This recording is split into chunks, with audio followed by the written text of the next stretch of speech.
Bonjour à toutes et bonjour à tous, passionnés de la cybersécurité ou non passionnés de la cybersécurité. C'est Fabrice au micro et c'est l'heure de l'interview dans le podcast de la box du RSSI. Aujourd'hui, j'accueille Sébastien Baudru, qui est directeur sécurité et compliance.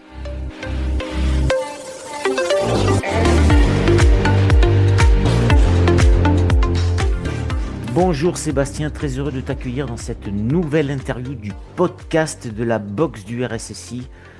Alors je vais faire comme d'habitude parce qu'il y a des nouveaux auditeurs et puis la page de la box du RSSI grandit puisqu'on a dépassé les 1000 abonnés. Donc à chaque fois, je vais rappeler comment cela se passe. Alors Sébastien va se présenter rapidement. Ensuite, il va nous parler de son parcours. Et puis on rentrera dans le vif du sujet, on déroulera des questions autour de la cybersécurité en s'attachant à la vulgariser au maximum. C'est l'objectif du podcast. Et puis ensuite, Sébastien nous présentera un sujet qu'il souhaite mettre en avant, partager avec tous les auditeurs. Et puis on finira par les questions traditionnelles que je pose à tous les interviewés. Alors Sébastien, bonjour, comment ça va ? Bonjour Fabrice, et merci pour l'invitation, ça va très bien et toi ? Ça va super, toujours un plaisir de partager un moment cyber et en essayant de la vulgariser au maximum. Alors rentrons dans le vif du sujet, raconte-nous un peu qui est Sébastien. Eh bien, enchanté, Seb, quarantenaire, tombé dans la sécurité il y a une paire d'années maintenant, une trentaine d'années pour le jeu vidéo, pour prendre des raccourcis dans des jeux vidéo. Et puis depuis, je suis resté dans ce merveilleux monde qu'est la sécurité. Et me voilà quasiment 30 ans plus tard, toujours au même endroit, en train de m'amuser avec des ordinateurs. Ok, alors, est-ce que tu veux bien rentrer un petit peu dans ton parcours ? Est-ce que c'est venu comme ça, inné, parce que tu as joué aux jeux vidéo et puis tu t'es dit, je vais faire d'abord de l'informatique et après de la cyber ? Raconte-nous un petit peu. Ah, eh bien moi je fais partie des gens qui ont la chance d'avoir trouvé leur voie très très très très jeune, puisque évidemment je suis tombé il y a une trentaine d'années pour un quarantenaire, donc j'étais adolescent quand je suis tombé dedans. Et puis après j'ai alterné entre la vie privée, donc les jeux vidéo, et puis les amusements personnels, et puis après le monde associatif aussi énormément, qui m'a permis d'écrire, de lire, de rencontrer des gens dans des clubs, dans des associations, dans des événements de sécurité. Et puis au final, vers l'âge de 18-20 ans, c'est la fin des études, entre guillemets, donc c'est les études supérieures, ou en tout cas le début des études supérieures avec un DUT informatique. Rien de spécialisé dans la sécurité informatique parce que dans le début des années 2000, il n'y avait quand même pas masse de cursus qui nous permettaient d'entrer là-dedans. Et donc, j'ai fait des études généralistes d'informatique tout en gardant ma passion pour la sécurité. Et dès que j'ai pu quitter les bancs de l'école et rentrer dans le professionnel, dans le côté professionnel de la sécurité informatique, j'y suis rentré très rapidement, donc assez tôt. Et tu as tenu quel poste alors ? Alors, ma carrière, je l'ai commencé assez rigolotement en retournant sur les bancs de l'école, puisque dans le milieu des années 2000, j'ai rejoint la faculté pour enseigner, donner des cours en algorithmie, en sécurité informatique et en système et administration Linux.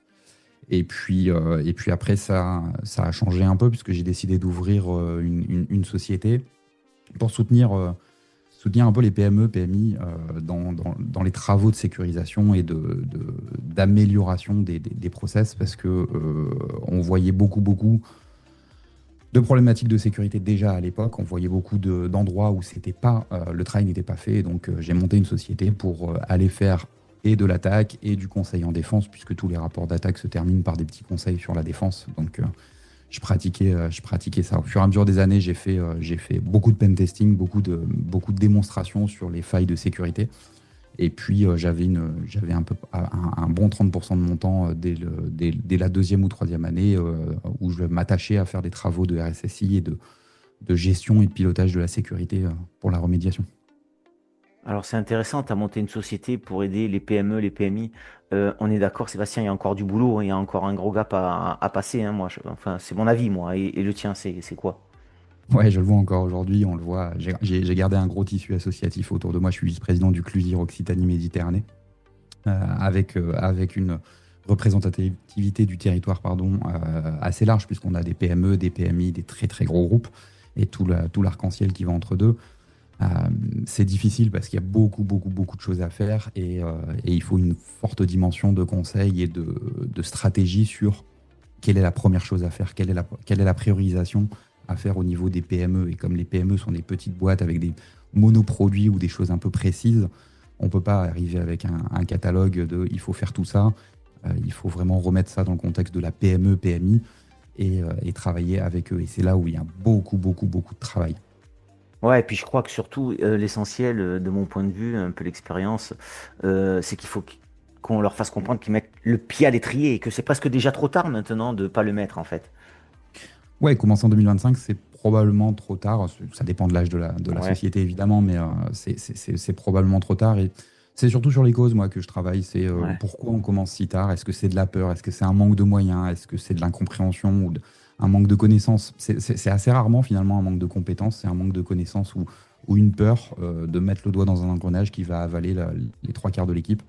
Alors qu'en fait, il y a beaucoup de choses qu'on peut faire très rapidement et très, très habilement euh, dans toutes les sociétés. Et bien justement, tu as toute ta place dans le podcast, puisque justement, moi je suis convaincu qu'il faut vulgariser encore ce cyber et que justement les PME, les DG qui comprennent pas encore notre langage, des fois, souvent on emploie des mots qui sont incroyablement compliqués avec tous ces acronymes et tout. Alors qu'est-ce que tu penses, toi, justement, de la volonté du podcast de vouloir vulgariser? Est-ce qu'il y a un sujet, pas de sujet? Qu'est-ce que tu en penses, toi, de ça?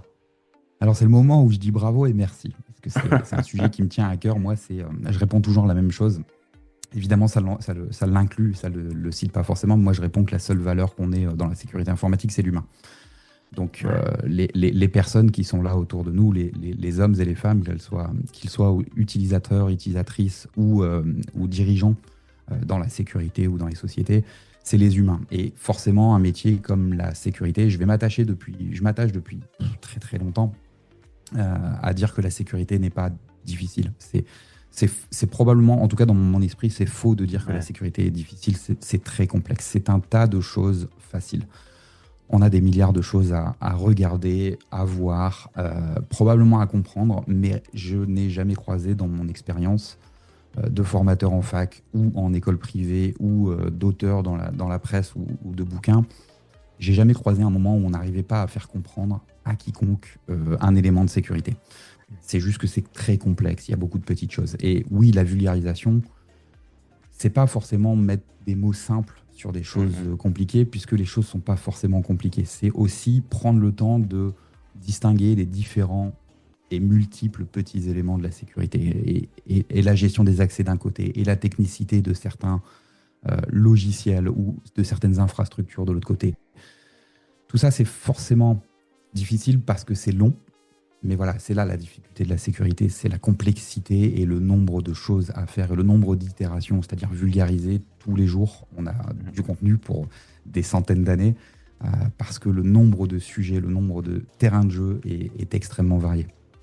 Oui, et puis je te rejoins. Et puis il faut vulgariser en descendant, c'est-à-dire vers les collaborateurs jusqu'au plus bas, et vulgariser aussi au-dessus, hein, de la direction jusqu'au COMEX, etc., hein.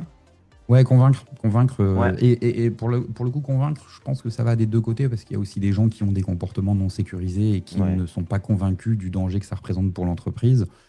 Et au niveau directoire, on a parfois des réactions épidermiques du, de l'idée que ça puisse ne servir à rien d'investir autant ou de temps ou d'argent ou de technicité dans des choses qui finalement représentent une forme d'assurance parce que ça n'arrive qu'aux autres et ça ne nous arrivera pas à nous.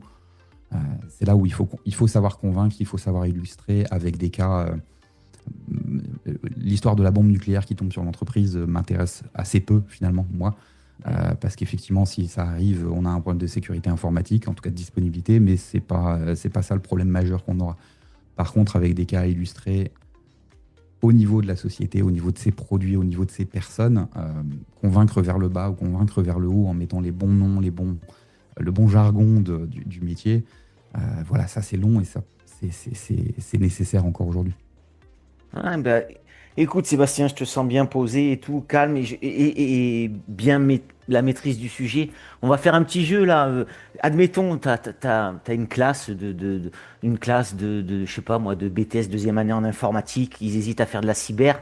Est-ce que tu pourrais me vulgariser euh, quelles sont les responsabilités d'un RSSI pour essayer de les attirer vers ce métier? Qu'est-ce que c'est le job de RSSI en essayant de vulgariser au maximum? Eh ben, un groupe de jeunes, quelqu'un qui hésite à faire de l'IT ou de la cyber. Je vais hérisser les poils de quelques confrères et consoeurs en C'est pas disant le grave. métier de RSSI, c'est d'être un frein.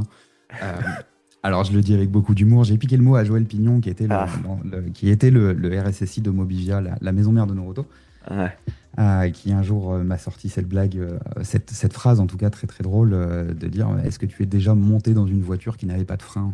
Ah, Et effectivement, on est censé être là pour être un frein. Alors après, les métaphores sont nombreuses et variées. À être un RSSI, c'est être chef d'orchestre. Il y a des artistes sur la scène et il faut faire en sorte que tout le monde bosse ensemble sur la même partition. Être un RSSI ou une RSSI, c'est être quelqu'un qui participe aux activités. Donc, si on se rapproche du champ militaire, c'est le capitaine, mais le ou la capitaine est sur le terrain, le champ de bataille aussi. Donc, il faut participer et pas juste diriger depuis très loin. C'est ça le métier de RSSI, c'est on nous donne des briques. J'aime bien cette dernière métaphore. On nous donne des briques ou des pierres et on doit construire un château pour protéger les joyaux de la couronne. Et le problème, c'est qu'on n'aura jamais assez de briques, on n'aura jamais assez de pierres, jamais assez de ciment et jamais assez de temps. Donc il faut choisir où mettre les murs, il faut choisir si on les oriente vers le nord, le sud, l'est ou l'ouest et essayer d'appréhender d'où viendra la prochaine attaque en espérant que le mur qu'on aura construit, même s'il est face à la prochaine attaque, bah, il sera assez solide. Et ça, c'est très très fun comme métier. Le métier de RSSI, ou la gouvernance de sécurité de manière générale, ça marche aussi avec la SecOps, c'est ça, c'est une grosse partie d'échec sur le temps long, c'est pas du blitz. On construit les murs et on espère que les prochaines attaques seront au moins contenues le temps qu'on ait le temps de construire un deuxième mur derrière ou de ramener des troupes. ben bravo, moi je pense que ça va faire écouter dans toutes les écoles et le premier qui va écouter, ça va être mon fiston qui a 16 ans, qui veut faire de l'informatique et je crois que je vais le faire écouter ton podcast là pour voir s'il veut faire comme son papa, RSSI aussi, donc ça serait plutôt sympa. Alors ok, ça c'est le RSSI, voilà tout ce qu'il doit faire. Mais en fait, quelle valeur intrinsèque lui il doit avoir essentielle pour justement ben, être le chef d'orchestre, savoir où aller, construire, comme tu as dit, les murs face ouest. Quelle valeur il doit avoir pour tenir ce job, en fait. La première d'entre toutes, l'humilité. Parce on va tous et toutes faire des erreurs à un moment ou à un autre. On ne connaît jamais tout, on ne connaît jamais tout le monde. On ne sait probablement jamais d'où viendra la prochaine attaque. On peut faire des estimations, mais voilà, faut être humble devant le fait que tout ne soit pas connu et tout ne soit pas maîtrisable. Il faut être humble aussi devant le fait on ne fait pas tout, qu'on soit à la direction de la gouvernance, donc RSSI, ou de la sécurité technique dans la SecOps, par exemple. On ne va pas tout faire nous-mêmes. Il y a des gens, des hommes et des femmes qui vont effectivement faire le travail dans un temps imparti avec les moyens du bord, comme on dit sur le terrain. Il faut être humble devant ces gens qui finalement sont les premiers artisans de la sécurité. La première qualité pour moi d'un RSSI, c'est ça, c'est l'humilité. Il faut se rappeler qu'on n'est pas seul, qu'on dépend des autres et que c'est pas juste on leur fait faire un travail qu'on n'a pas le temps de faire, on leur fait faire des travaux qu'on ne sait pas faire. La deuxième qualité, c'est l'organisation. J'aime bien parler de complexité plutôt que de difficulté. Voilà, la complexité d'avoir à gérer 1 million de choses sous-entend qu'on a une bonne hygiène au niveau de l'organisation, de savoir qu'on a une access review, une revue de droit à faire ce mois-ci. Il ne faut pas l'oublier, il faut que ce soit dans l'agenda. Il faut avoir laissé un peu de place à droite à gauche pour dire si jamais j'ai un événement de sécurité qui arrive, si jamais j'ai une dinguerie, il faut quand même que j'ai la place pour faire ma revue de compte. Il faut une organisation tirée au cordeau, il faut prévoir un maximum de choses. Ça, c'est la deuxième grande qualité. Puis après, c'est l'opiniâtreté parce que on est dans notre monde. On vit dans une société qui est comme elle est. On peut et on doit essayer de la changer pour le meilleur. On n'a pas le temps de tout faire. On n'a pas la capacité à tout faire d'un claquement de doigts. Les gens ne sont pas toujours disponibles. Les volontés ne sont pas toujours présentes. L'ennui, même chez les plus grands amateurs de technique, de gouvernance, de conformité, ben, un jour on se lève et on n'a pas envie. Et tout n'avancera pas au meilleur rythme tout le temps. Donc il faut avoir aussi une bonne dose de patience et d'opiniâtreté pour dire c'est pas grave, on continue quand même, même si les choses, la lumière du tunnel ne devient pas la sortie du tunnel en quelques minutes. J'aime bien le dernier opiniâtreté, c'est ça, rien lâcher. Si c'est pas fait aujourd'hui, on lâche pas le morceau, on le reporte à une autre fois, mais on met ça en place et on patiente. Je suis d'accord avec cette dernière valeur, les trois valeurs aussi, mais celle-là, je pense qu'elle est importante, l'opiniâtreté, surtout dans ce métier cyber qui est souvent ingrat, hein, parce qu'on a aussi une casquette un peu de contrôle et de gendarme, hein, donc c'est pas simple. Alors, un pan important de la cybersécurité, Sébastien, qui est la sensibilisation. Moi, j'y attache beaucoup d'importance et je pense qu'il y a beaucoup de RSSI aussi. Quelle est ton approche? Quelle est ta vision sur ça? Le savoir, c'est le pouvoir. Et c'est assez simplement édicté. Alors, je ne sais plus comment Sun Tzu l'a dit, mais pour moi, le savoir, c'est le pouvoir. Et puisque je suis attaché au fait que rien n'est difficile, mais tout est complexe, distribuer le savoir, c'est distribuer le pouvoir. Et c'est permettre aux utilisateurs et aux utilisatrices, c'est permettre aux créateurs et créatrices, quand on parle de, par exemple, les développeurs et développeuses, c'est permettre à la direction d'anticiper les problèmes sans avoir à communiquer avec nous les projets à venir ou actuels. Donc, il faut distribuer le savoir, il faut expliquer aux gens, il faut savoir multiplier les métaphores parce que tout ne parle pas à tout le monde et il faut garder ce travail-là à temps constant. Répéter, répéter et répéter parce qu'une chose qui a été apprise peut être oubliée, peut avoir été apprise dans un contexte où elle n'était pas utile. Et aujourd'hui, elle serait illustrée dans un contexte utile, mais la personne à qui on a donné l'information l'a oubliée ou ne fait pas le rapprochement entre le nouveau contexte, le contexte actuel et la chose qu'on lui a appris récemment. Donc, si je pense aux campagnes de phishing qui, malheureusement, aujourd'hui, sont trop souvent jugées comme étant l'intégralité des campagnes de sensibilisation, je ne suis pas forcément pour ça, mais pour que ce soit jugé comme étant l'intégralité, mais il faut que les campagnes de phishing existent. Voilà, j'en exécute tous les mois pour rappeler aux gens, pour qu'ils restent alertes et pour qu'ils reconnaissent de nouvelles techniques. Et c'est pareil quand on parle de l'hygiène des mots de passe, quand on parle de la gestion des terminaux, de l'ordinateur portable ou de l'équipement mobile. Il faut leur rappeler le contexte, les attaques.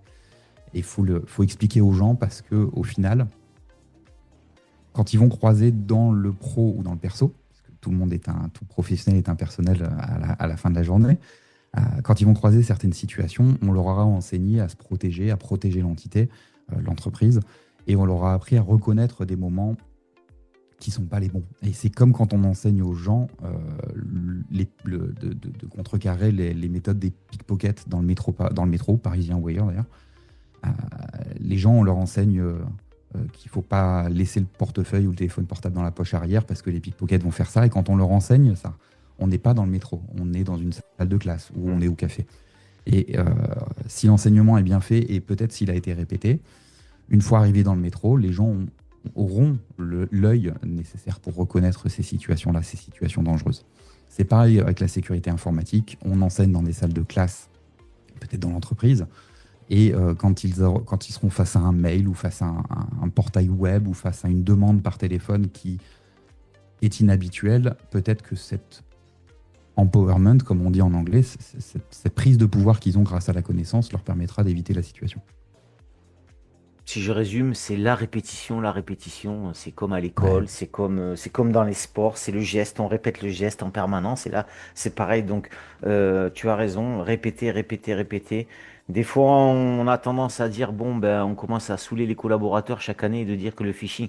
Mais bon, c'est la réalité. Donc, il faut bien le répéter. Et tu as raison. Alors aujourd'hui, Sébastien, quel thème, quel sujet, quel conseil ou quelle lecture, quel moment ou quelle vulnérabilité, peut-être tout simplement une vulnérabilité que tu as envie de partager aux auditeurs, sachant que les auditeurs ne sont pas tous des spécialistes de la cyber, hein. Donc, Et oui. Alors, je vais forcément faire pas la promotion.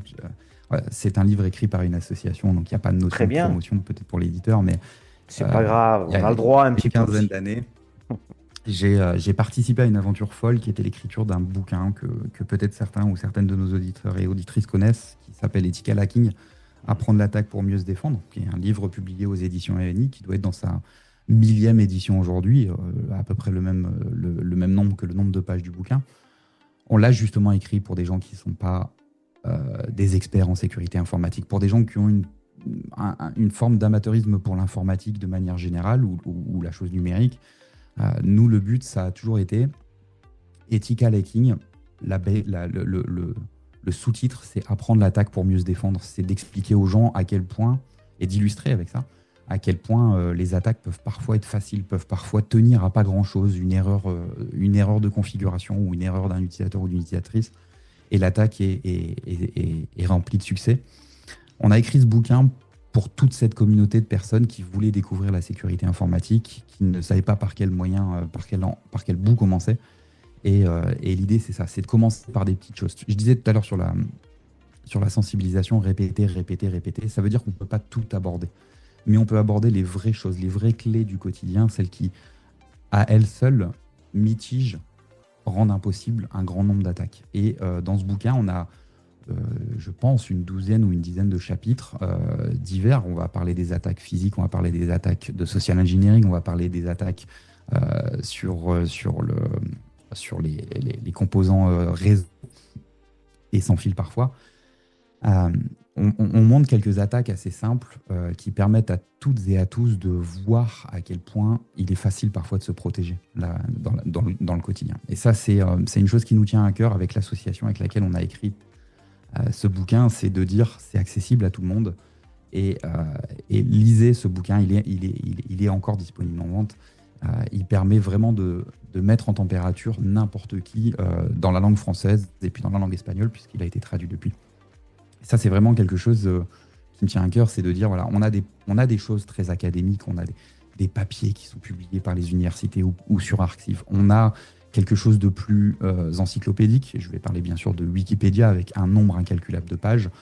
On a aussi des blogs et des articles sur Internet, et on a même un bouquin qui essaye de rendre disponible l'information, mâchée, ordonnée et dirigée pour qu'elle soit illustrative. Ben écoute, merci pour ce partage. En tout cas, moi, je vais être l'acheteur. Et parce que j'ai des jeunes alternants qui vont passer un peu des certifications, tu vois, d'éthique au hacker, et je pense que justement, ça va leur aider et c'est plutôt super. Merci en tout cas pour ce partage. On mettra le lien dans la description du podcast. On en vient aux questions que je pose traditionnellement en fin de podcast, puisqu'on avance. Sébastien, que penses-tu de la place des femmes dans la cyber? Est-ce qu'il y a un sujet, pas de sujet ou... Combien de fois je vais dire merci dans ce podcast? Je sais pas. Non, c'est une excellente question et c'est très difficile de répondre. Le sujet est très très large. La réponse simple et évidente, c'est il y a un sujet, puisque les faits nous disent qu'il y a un sujet. On n'a pas assez de femmes dans la tech de manière générale, et dans la sécurité, c'est encore pire par l'effet entonnoir. On a une obligation, je pense, toutes et tous, de travailler sur la nouvelle génération, sur l'accès aux études, l'accès au cursus et au premier emploi pour les jeunes filles qui veulent rejoindre la sécurité. On a une obligation aussi d'ouvrir la porte aux femmes qui sont déjà là dans la sécurité, à leur laisser une place. Les cultures divergent sur le côté de discrimination positive. C'est un sujet de société aussi, donc c'est très compliqué à tacler. Est-ce que la place des femmes dans la sécurité informatique devrait exister? Est-ce que tu devrais avoir à poser cette question? La réponse est évidemment non pour cette deuxième question, et la réponse est évidemment oui pour la première question. La place des femmes non seulement doit exister pour l'égalité, mais aussi parce que les femmes d'aujourd'hui ont une spécificité que nous autres n'avons pas chez les hommes, c'est qu'elles ont dû se battre aussi pour arriver dans une culture et dans une société qui est pas toujours ouverte à elles, et que du coup, quand elles arrivent chez nous, leur résilience, leur organisation, leur qualité au pluriel sont démultipliées parce qu'elles ont appris à les défendre et qu'elles ont appris à les maximiser. Donc aujourd'hui, plus que jamais, embaucher des femmes, c'est embaucher une valeur qui est de manière quasiment mécanico-certaine, meilleure que celle des hommes par la force de l'expérience. Donc oui, on a un sujet, on a une vraie problématique sociétale et culturelle. Ça s'améliore, on va pas nier ça, mais c'est pas encore assez et on a encore beaucoup de travail dans les années à venir.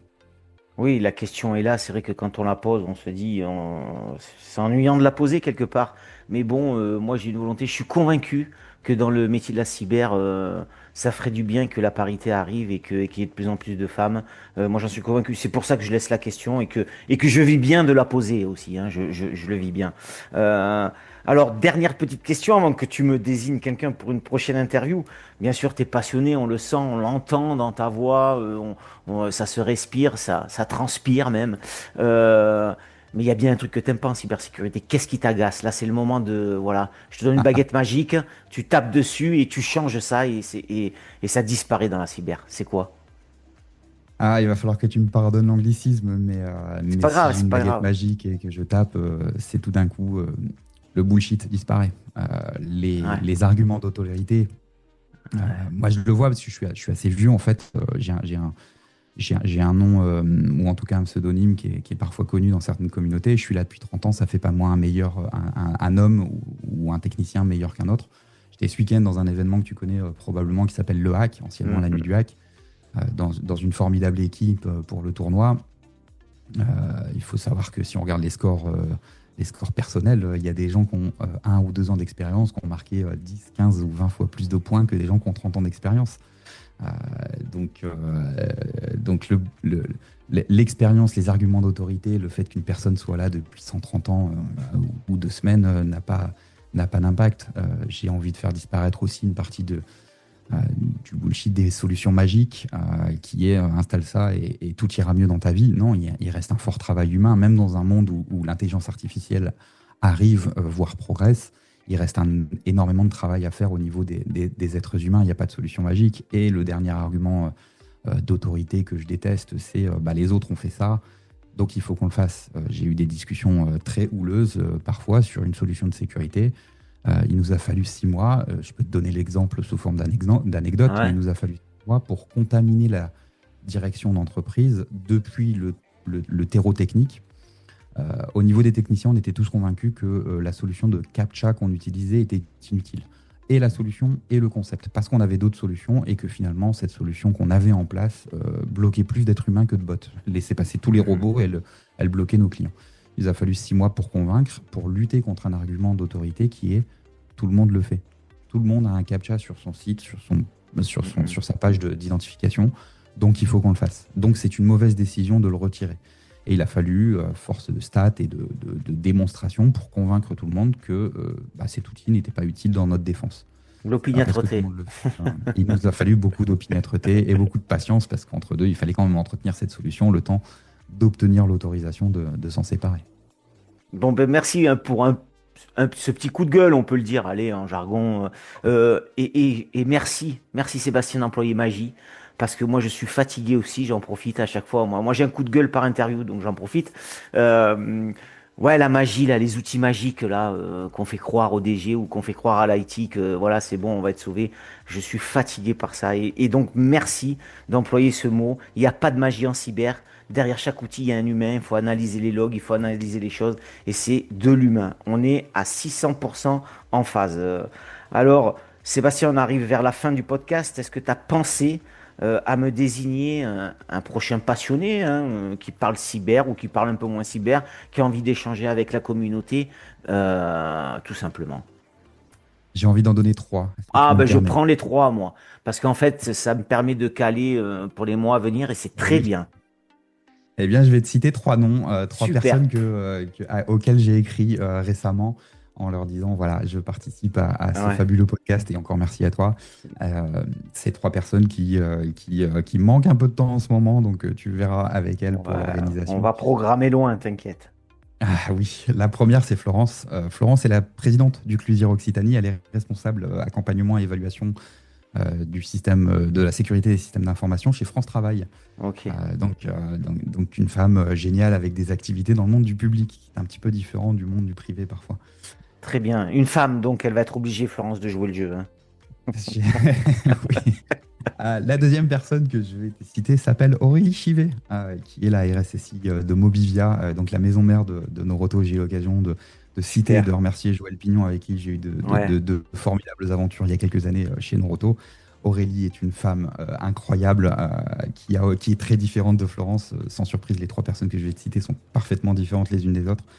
Mais Aurélie est une démonstration, une force de la nature en termes d'opiniâtreté et de qualité quand il s'agit de faire avancer les choses sur le long terme. La troisième et dernière personne, surprise, une femme, Anne-Flore Le Gall, qui est l'officière de conformité chez Lucas, une société dans le monde de l'outil RH. Et Anne-Flore est une personne avec qui j'ai beaucoup travaillé et notamment à qui j'ai confié, avec laquelle j'ai eu la chance de travailler sur la sensibilisation des utilisateurs et des utilisatrices et tout ce qui est promotion de la sécurité informatique du côté gouvernance et du côté SSI dans une expérience précédente. Donc Anne-Flore également serait une parfaite intervenante dans ton podcast. Eh ben, je te remercie pour ces 3 désignations. J'espère que tu vas les préchauffer pour qu'elles passent. C'est top. Alors, le mot de la fin, il appartient toujours à l'interviewé. Ça va être à toi. Mais moi, je tiens à te remercier, Sébastien, parce que tu as fait 25 minutes de cybersécurité sans employer un seul mot de cyber presque. Et ça démontre bien ta force de vulgarisation. Et ça, je t'en remercie. Et ça va faire grandir le podcast encore plus parce que c'est vraiment ce que, en fait, on cherche dans le podcast. Vraiment ce type d'interview. Donc, merci pour ça. Le mot de la fin, il appartient toujours à l'interviewé. C'est à toi. Tu dis ce que tu veux et c'est maintenant, Sébastien. Eh bien, merci déjà. Je vais utiliser ce mot de la fin pour remercier un peu le passé. Merci à Sandy Rosada qui était ton invité de mémoire en mai et qui a envoyé mon nom. Merci à lui. Merci pour ce qu'il a fait en envoyant mon nom, mais aussi merci pour ce qu'il fait sur le terrain et ce qu'il a fait ces dernières années. Merci pour le présent. Merci à toi pour ce podcast et pour les questions que tu y poses et les sujets que tu y abordes, parce que c'est vraiment des sujets qu'on aborde assez rarement ailleurs dans d'autres podcasts. Et la richesse des intervenantes et intervenants que tu as fait vraiment plaisir. Donc merci Fabrice et longue vie à Box des RSSI. Et merci, on va aussi remercier l'avenir. C'est merci aux gens, aux plus jeunes et aux moins jeunes d'ailleurs, hommes et femmes qui veulent venir dans le monde de la sécurité. Accrochez-vous, venez. Parier sur l'avenir, c'est un formidable métier. Soyez des artisans, faites des solutions, abordez des problèmes par et pour où vous êtes, pour les sociétés où vous êtes. On parlait il y a quelques minutes de l'absence de magie de la plupart des outils. C'est ça aussi la cybersécurité, c'est que tous les jours on a un nouveau quotidien, on a un problème qu'on a peut-être déjà vu dans une expérience précédente, mais qu'on va aborder d'une nouvelle manière, avec des nouveaux moyens, avec des nouveaux résultats. Merci de venir dans la sécurité informatique, merci de rester dans la sécurité informatique et merci d'avoir écouté la box du RSSI, évidemment.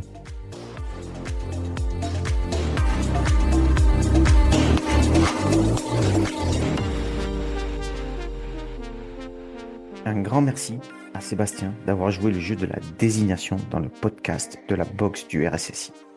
Je lui souhaite une bonne continuation. Je n'oublie pas les 3 personnes qu'il a désignées pour une prochaine interview dans le podcast. Merci à toutes et à tous d'avoir suivi ce nouvel épisode. Si ça vous a plu, n'hésitez pas à partager sur vos réseaux. Je vous dis à très vite pour une prochaine interview, car la cyber, c'est super.